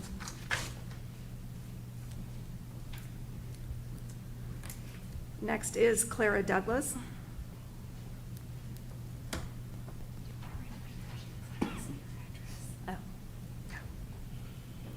Ms. Douglas, if you'd rather not state your address out loud, that's okay. Thank you. Mhm. My name is Clara Douglas. I'm a sophomore here, and I am very encouraged by the talk of going against a mandate and leaving it up to choice. I believe this board will use wisdom in their voting for this. I agree with the statements of multiple students who are struggling with the anxiety problems and going forward with that. I appreciate that all of you have been seeing this. I have seen arguments between students and teachers over something as simple as a mask, and the problem could easily be rid of. So I ask once more, when you voting for this mask mandate, to take a moment and think about when you were in high school. I can only imagine how things must have looked different for you. I thank you for your time, and I hope you enjoy the rest of your evening. Thank you. Carrie Douglas.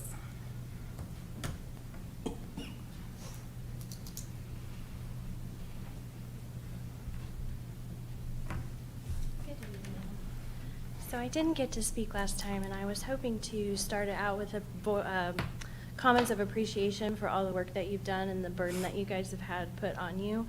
And what I had prepared to say tonight, I had to change because I'm very encouraged by what we're seeing coming back from the break, letting this be a choice. And the reason that I'm stating that is what I had prepared tonight was to kind of talk about some of the ways that this mandate has been enforced in the schools.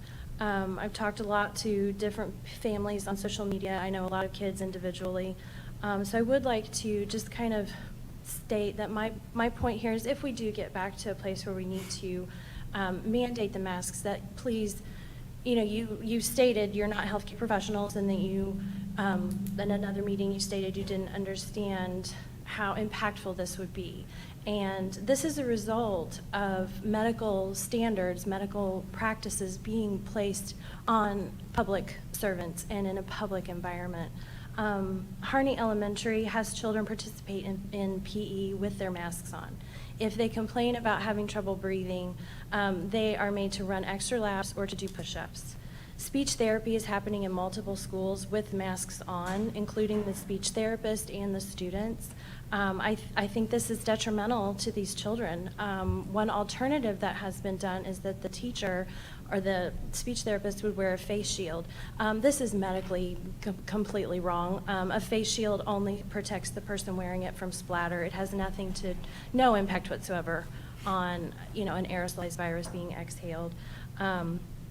And this is not a slam. These teachers they're scared. They're trying to do the best that they can, but they don't understand the purpose and the medical standards, the training that we get that's behind this. Deaf and hearing impaired children are having to listen to a teacher with the mask on. They're not able to read their lips. A mainstream student who has an anxiety disorder, and this anxiety issue is rampant. The parents that contacted me and sent me messages about kids having panic attacks at school and hiding in the bathrooms because they're afraid to go to the school nurse because then they might be quarantined. Headaches on a daily basis. My son comes home, he has sensory issues, auditory issues, and he comes home and sleeps for hours after school since the mask mandate, not prior. But teachers using a mask break as a reward for good behavior. Children stating they can't breathe, that statement is met with disdain, and they're sent to the office. Numerous situations of kids, and they're wearing fabric masks, a lot of them, which is completely ineffective and doesn't even register under OSHA, but they're wearing fabric masks. They stretch out. As the day goes on, they fall down. And then they're sent out of the room, sent to the office, completely removed from the educational environment because the teacher's tired of telling them to put the mask on. I completely understand. When I met with Dr. Milliman, I said I don't want to come as someone who's just complaining. I wanted to offer solutions. And if we do get to the place where we have to implement this mandate again, I would ask that you not burden the teachers. I mean, if we can sit in this room, and they all left, it was going to be a great visual, but we can all sit in this room with masks, without masks, it was per choice, then there's no reason to burden these educators. I mean, Clara's had a teacher that broke down in tears because she's so frustrated and she's so out of patience. My son has been yelled at to where I've come into the school multiple times to speak to the people who are yelling at him. He has half of a brain. He has a sensory issue. The mask feels like fire. I don't want teachers to the point that they're yelling at him and then they admit that they're out of patience, they're frustrated. So please take those things into consideration if we get to that again. And I value your making this a choice. That's the way it should be. Kids go to school, they leave school, they go to Walmart. I mean, there's no mandate in the Walmart. If there's not a countywide mask mandate, then there's no point in stating and making it happen at school. The inconsistencies across our country that we're seeing, I mean, children in Seattle, Washington are having to sit outside for lunch in 45-degree weather. Then you have schools that are absolutely doing nothing. So the inconsistencies across our country are covering the whole gamut. But the one thing that is consistent is the schools are not a hub. The schools are not a hub for spreading this disease. The schools are not causing outbreaks in communities. The schools are not the problem. And again, I just want to finish this with commending you. We didn't get to speak last time, so I appreciate everything you guys are doing. Thank you. Thank you. Thank you. Okay, that is everyone for public comment. Moving on to action items. Dr. Milliman, recommendation. Yes, as I stated earlier, I've shared the information with you, so that's the only thing would be to recommend approval of the procedure as presented during the information portion of the meeting. Okay. All right, I would like a motion to recommend Dr. Milliman's motion to approve Dr. Milliman's recommendation for the updated COBRA procedures as presented. I'll make that motion. Okay. Second? Second. Questions or comments on that? Again, this is, I wish that we had better direction from other entities that are seasoned veterans and professionals in this realm. And it's been disappointing the whole time, in my opinion, that we haven't gotten that from various locations. So,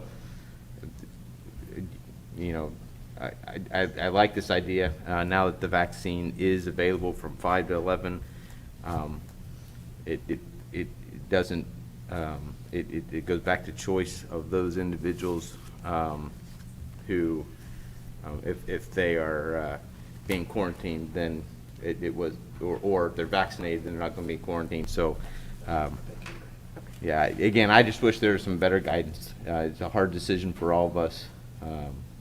And I do like that there's some metrics to be able to help quickly, to help the community spread within the school or within the classroom too, to be able to quickly react. So, and this is very similar to what other school corporations have done. I believe Avon and in Noblesville have been similar tracks as this. So, again, follow the lead of some others, since none of us have really been given guidance. So. And we've actually seen that in action in the last week or so, that schools that have been optional have gone back to required because, Correct. you know, the metrics that they set in place required that. So again, to what Mrs. Hutchison said, it's going to require flexibility and cooperation. And, you know, we've all kind of been rolling with this for almost 2 years now. So if we've learned anything, maybe we've learned to be flexible. I don't know. But that's what it will require. One question I did have that we have not talked about specifically this evening is extracurriculars. Right now, we are leaving those up to a case-by-case basis, and That would continue. Okay. Yeah. Okay. So no changes with the PCS? Correct.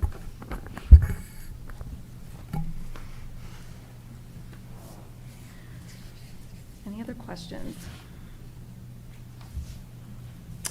All right, seeing no more questions, all those in favor of approving Dr. Milliman's recommendation signify by saying aye. Aye. Opposed? Motion passes. Thank you. Bless you. B, request approval of LMS course description guide. Mrs. Scott.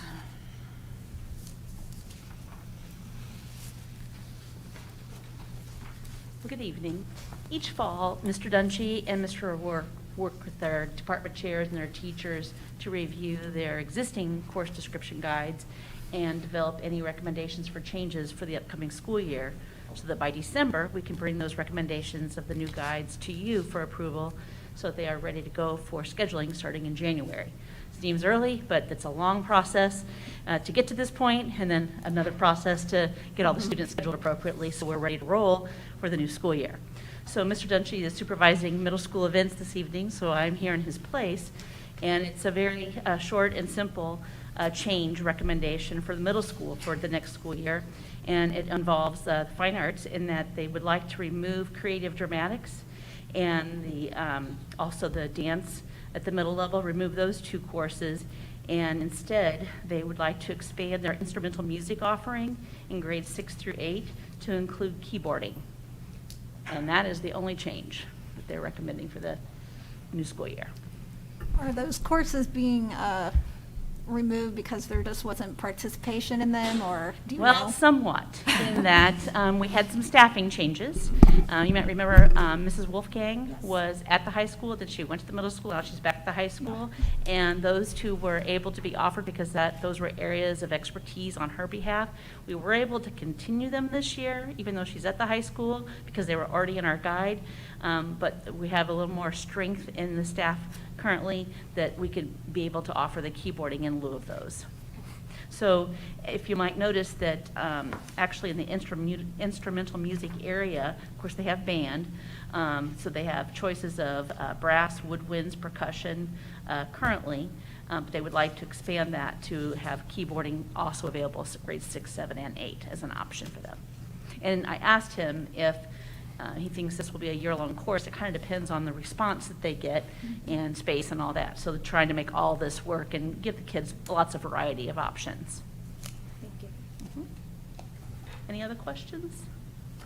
Questions on that? No. All right. I'd like a motion to approve the LMS course guide as presented, please. I'll motion. Second? Second. All right. Assuming no further questions? All right. All those in favor signify by saying aye. Aye. Opposed? Okay, motion passes. Thank you. Thank you. And Mr. O'Rourke will be able to present for the high school. Great. Thank you.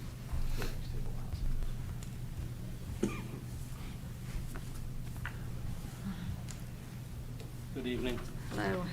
As Mrs. Scott said, this is an ongoing process. As you can see, even from the change document, the one-page document, we're already looking at things in courses for 2023-24. So it's ever evolving, and it takes a lot of help. So I wanted to give a thanks to our department chairs. We meet extensively about this. Megan Lewis does an outstanding job as our student services director.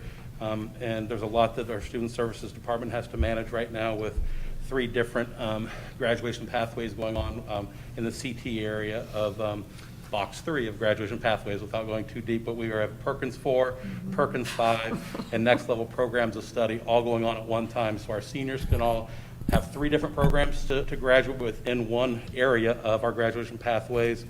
Our juniors and sophomores have 2, and our freshmen have 1. And that is the next level programs of study. So we're trying to balance a lot of this on when we introduce courses, when we keep courses that kids need, and we scaffold those through. And so it's a little complicated. So Megan, Kristen Scott is a huge help in the CT area. And then obviously our curriculum coordination team led by Mrs. Scott. So it is a process, and a lot of thanks go to a lot of people.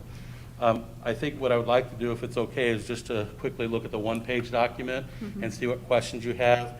I once again give credit to Megan Lewis. She kind of organized this in a manner that hopefully will be pretty understandable. The arrows, which there's 4 of those, are courses that just have name changes. The state has changed the name, but basically the content will stay the same. The X's are courses that we're removing, and there's about an equal number of X's. And then the red news are the courses we're adding. And the explanations off to the right, you can see most of those courses are being added so we can align with the Career and Tech Ed, CTE, next level programs of study, and where we're headed with our pathways. So happy to talk about any of them. For example, you'll see we're taking out 1 semester courses in marketing and hospitality and sports and entertainment marketing, but we're adding strategic marketing, which is a full year class, and we can address a lot of the same things that we teach in those classes, but change it to strategic marketing, and now we can also make it a pathway for our students where those other 2 courses weren't. So it's just trying to adapt to the changing landscape and making sure we're giving our students as many opportunities as possible to earn their high school diploma. So with that, I'm happy to answer any specific questions you have. I know there's a lot here, so happy to help. So I assume the new courses are equal hour, like, no one's gonna lose any hours if they aren't taking the course that they originally thought they would take. It's gonna. Right.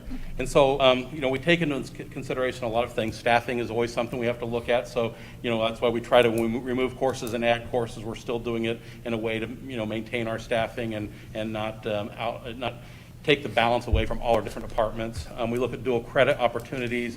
We look at the pathways. I do want to stress that while a lot of this addresses the next level programs of study, we do offer courses outside of that because there's a lot of valuable courses that we don't want to get rid of just because we don't want to just be there's 8 different parts of bucket 3 with CTE only being one part of that where kids can graduate with academic honors diplomas, SAT, ACT, the list goes on, AP, dual credit. So we want to pay a lot of attention to CTE, but we don't want to forget there's a lot of other things that are going on. So we talk a lot about CTE, but we've got to keep a balance for all our kids that are looking at different things. And I think we do a really good job of that in our corporation. So yes. The first class, the Ag Structures, Fabrication, and Design, is that a second step past what we're already offering that includes welding? Yes. Okay. Yes. So that Great. allows us to complete a pathway in welding with our students. So yes, that will be a second year of welding. Good. Yeah. Good. And as you know, we've got an outstanding welding facility, and we're very fortunate to have that. So we want to use Make that good use of it. to its fullest. And the same thing goes with the second one, the greenhouse and soilless production. That really helps us use our greenhouse in a much better manner too, and it'll complete the pathway for our students in the horticulture area.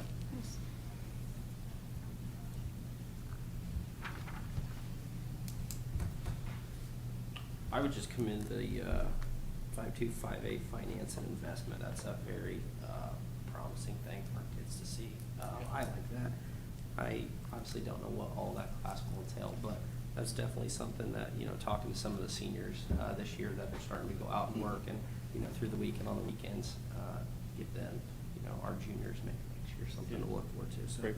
that's wonderful. I think a good point with that is, you know, a lot of times we think about CT and being in the career and tech ed and welding and things like that, but obviously it can be in a high level areas that are in business and so forth. And so we're completing pathways for students if they're interested in accounting and finance and so forth, and they can get their pathway completed and still be getting dual credits on all those courses and taking courses that are really preparing them for college.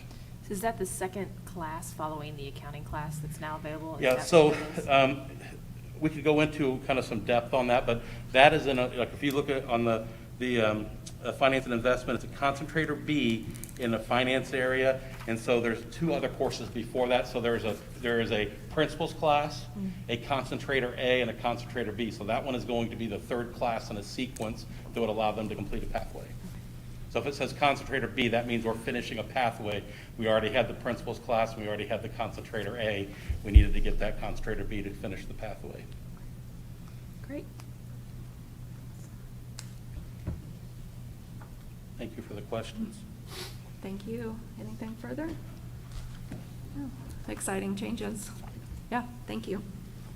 Okay, I'd like a motion to approve the LHS course description guide as presented, please. I'll make the motion. Okay. Second? I'll second. No further questions, I'm assuming? Nope. All those in favor signify by saying aye. Aye. Opposed? Motion passes.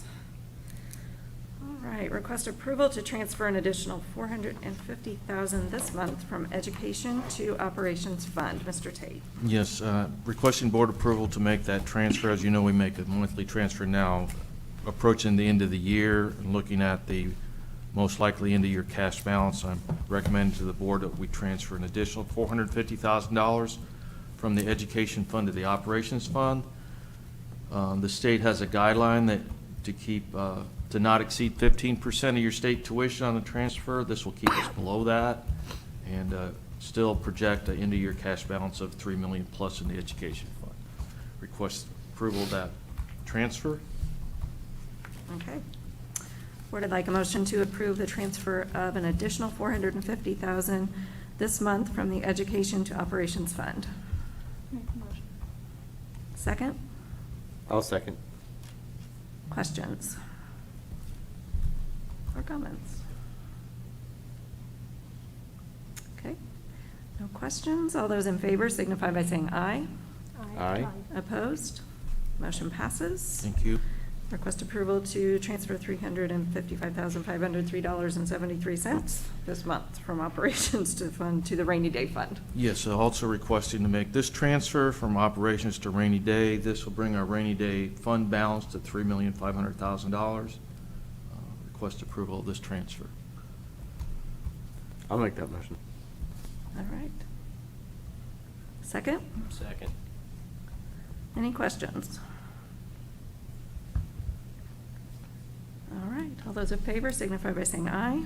Aye. Opposed? Motion passes. Request approval of interfund transfers of appropriations to close out the 2021 budget. Mr. Tate. So within the education fund, for example, you have numerous individual appropriation lines. Some of them throughout the year are overexpended, while others are underexpended. So the State Board of Accounts, when you close out the end of the year, they don't want to see any line with a negative expenditure. So it's common practice to make the interfund transfers. So within the education fund, if one line has additional money not spent, you transfer that appropriation to the line that was overspent so that you have that balance. So this is common practice recommended by State Board of Accounts. So I'm requesting to move forward with that process. Okay. Board, I'd like to request approval of interfund transfers of appropriations to close out the 2021 budget. Motion. Second? I'll second. Questions? Okay, all those in favor signify by saying aye. Aye. Opposed? Motion passes. Request cancellation of expired outstanding checks dated prior to December 31st, 2019. Yes, another common annual practice this time of year is to have formal requests to cancel the expired checks so we can take them officially off our books. So I request that approval. The list of the checks is in your background notes. Okay, board, I'd like a motion to cancel expired outstanding checks dated prior to 12/31/19. I'll motion. Second? Second. Questions? All right, all those in favor signify by saying aye. Aye. Opposed? Motion passes. Request authorization for Mr. Tate to invest LCSC funds on deposit during the 22 calendar year. Again, this is a process I bring to you annually and asking board permission that I have the authority to invest according to Indiana code. Okay. All right, board, I'd like a motion to authorize Mr. Tate to invest LCSC funds on deposit during the 2022 calendar year. I'll motion. Second? I'll second. Any questions? No Bitcoin, Mr. Hendricks. Bitcoin. We're on Dogecoin now. We'll be watching. Tesla stock, perhaps? Tesla stock, there you go. Oh, boy. All those in favor signify by saying aye. Aye. Opposed? Motion passes. Request approval to purchase 3 conventional buses. Okay, we're a little bit ahead on this, but the idea is to get them ordered so we can have them here for the next school year. So Becky Nichols has worked with the Central Indiana Education Service Center, who puts the bids together and accepts them from companies. So her recommendation, which I support, is to purchase 3 conventional buses, $103,755 each, be paid through the 2018 GEO bond. Okay. Very good. Board, I would like a motion to approve the purchase of 3 conventional buses as presented, please. I'll make that motion. Second? Second. Any My que- son just wants to know if he gets to number the buses. If he He was, gets to number the buses. He What number wanted me does to he want? ask, you know, so. No. I'm kidding. He's all about buses. Sorry. I'll have to work on that. All those in favor signify by saying aye. Aye. Opposed? Motion passes. I'll send them your way by saying no. okay, that'll be good. Recommendation of architect for 2022 roof projects, Mr. Tate. So in the recent GEO bond, we had some roof projects and recommending we utilize the architect STR-SEG. They presented the low bid and they've done work for us before and have done a great job for us. So recommending we hire them for these architectural services for $32,280.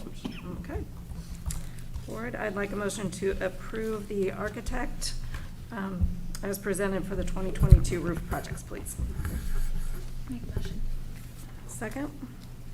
I'll second. Any questions? Okay. All those in favor signify by saying aye. Aye. Opposed? Motion passes. Recommend contractor to replace transformer at Hattie B. Stokes. Yes, we have a transformer that's aging and we'd like to replace it before it fails. So Mr. Dimwalling's gotten bids for this service and recommending to contract with Electric Plus for this work, be paid out of the 2021 GEO bond for $26,700. Okay. Board, I'd like a motion to approve the contractor to replace the transformer at Hattie B. Stokes as presented. I'll make that motion. Second? Second. Any questions? All those in favor signify by saying aye. Aye. Opposed? Motion passes. Thank you very much. Thank you. All right. L, request to appoint designee to sign agreements for alternative and private placements. Dr. Millman. Thank you. This is kind of an annual request of the board. We have special education students who may be required to be placed in an alternate setting, so your approval of allowing us, Mr. Tate and myself, to sign those agreements does not require us to bring each one of those contracts in front of the board and each one of those placements in front of the board. So you're just authorizing us to do that. You may have seen in some of the budget line items, some of that flow-through dollars. We apply for those funds through the state DOE, and we're able to get reimbursement for those students who may need some more intense services. Then this would authorize us to be able to sign those. Okay, thank you.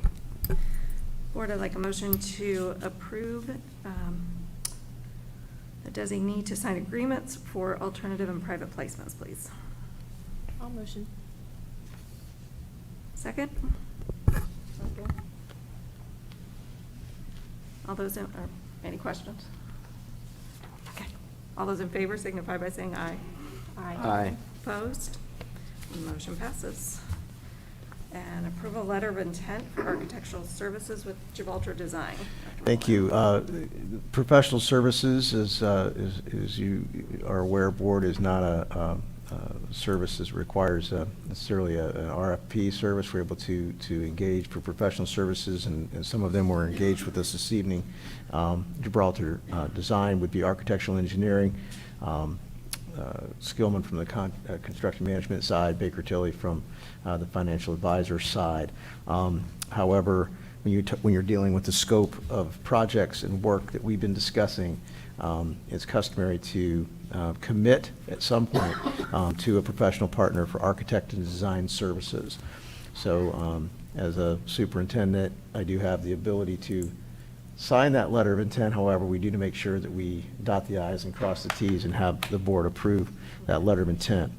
So this particular letter would connect us, I guess if you would, to Gibraltar Design, Architects and Engineering for the elementary portion of the construction project should they move forward.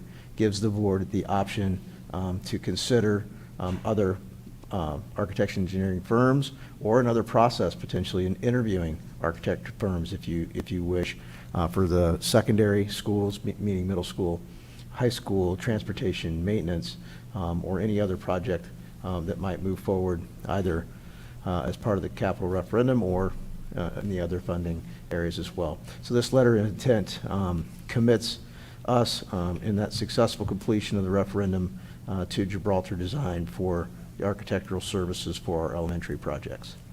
Okay, very good, thank you. Like a motion to approve the letter of intent for architectural services with Gibraltar, please. I'll make that motion. Okay. Second? Any questions? I'll just make a comment, but being in the professional services industry, feeling comfortable with somebody that knows our elementary schools, that it has been here walking alongside of us, is extremely important.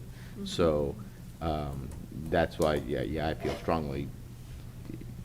Some may say, why do you not RFP, put up for proposal? What you can save on the front end by somebody having knowledge of our wants, our desires, you can save so much on the back end on the construction side by working with somebody that you trust and can bring it home for you. So The board did contract with Gibraltar as well, paid for services for the Correct. facility assessment Couple as of well, years. which gave them obviously Correct. some knowledge of that. Mr. York has been, Mr. King from Skillman have been in many of our meetings as well. I would anticipate a request from them coming forward sooner than later, very similar to this, and I would anticipate asking them to structure that letter in a very similar way as Gibraltar, perhaps limiting at this point.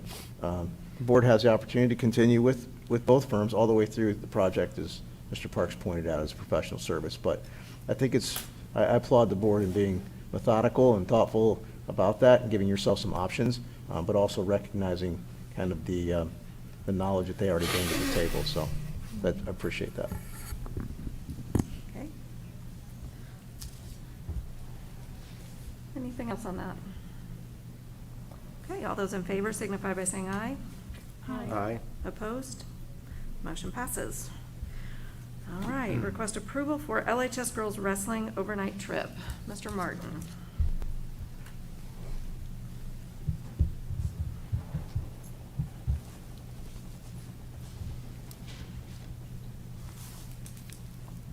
You each have the document that I'm displaying sent to you with, it's about 4 or 5 pages.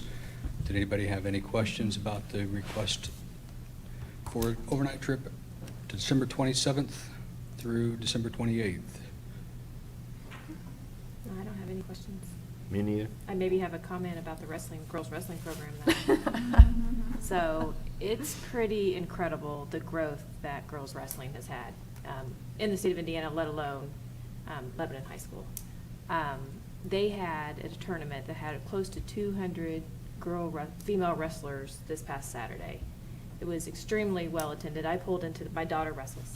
So I pulled into the parking lot and I was amazed at the amount of visitors that were here, or, you know, spectators that were here to watch the wrestling. It was like, almost like a Friday night football game type kind of parking lot. So that was exciting to see. So this particular wrestling event in Fort Campbell is well attended from many different states.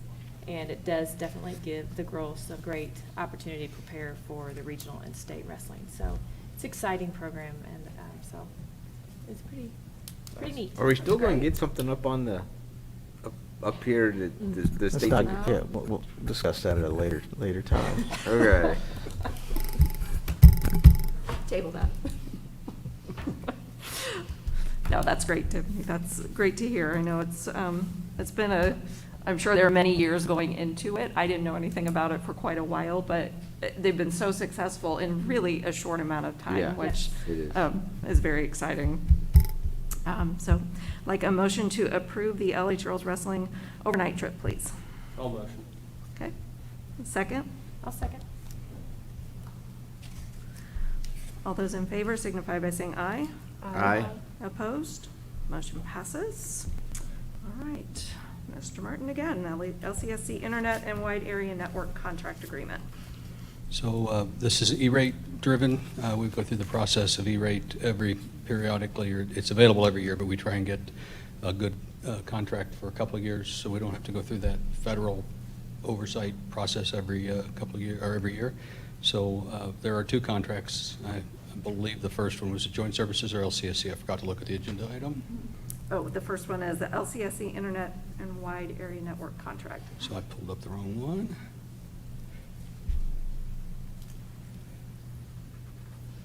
And there we go.